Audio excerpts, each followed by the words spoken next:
పూర్తి వివరాలకు చదవండి రేపటి అక్షర శిల్పం దినపత్రికలో.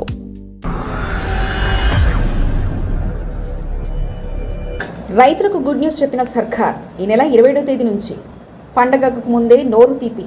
ఆంధ్రప్రదేశ్ ప్రభుత్వం రైతులకు దీపావళికి తీపి కబురు అందించింది.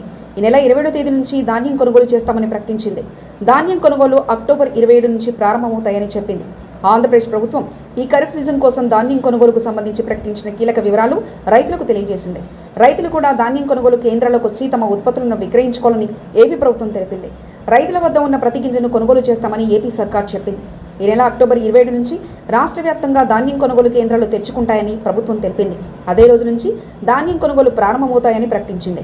ఈ ఖరీఫ్ సీజన్లో మొత్తం 51 లక్షల మెట్రిక్ టన్నుల ధాన్యాన్ని కొనుగోలు చేయాలని ప్రభుత్వం లక్ష్యంగా పెట్టుకుంది. రైతుల వద్ద ఉన్న ధాన్యాన్ని మొత్తం కొనుగోలు చేస్తామని తెలిపింది. రైతుల నుంచి ధాన్యం కొనుగోలు చేసిన 24 గంటల నుంచి 48 గంటల్లోనే నగదు నేరుగా వారి బ్యాంకు ఖాతాలో జమ చేస్తామని కూడా ప్రభుత్వం తెలిపింది.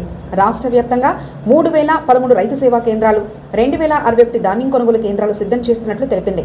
మొత్తం 10,700 మంది సిబ్బంది ధాన్యం సేకరణ ప్రక్రియలో పాలు పంచుకుంటారని, సులభమైన రిజిస్ట్రేషన్ ద్వారా కొనుగోలు జరుగుతాయని తెలిపింది.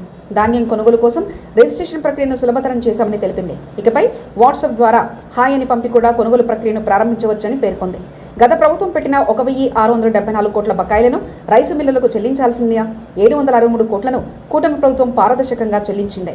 రైతులు ఆందోళన చెందాల్సిన అవసరం లేదని, అందరి నుంచి ధాన్యం సేకరణ జరుపుతామని తెలిపింది.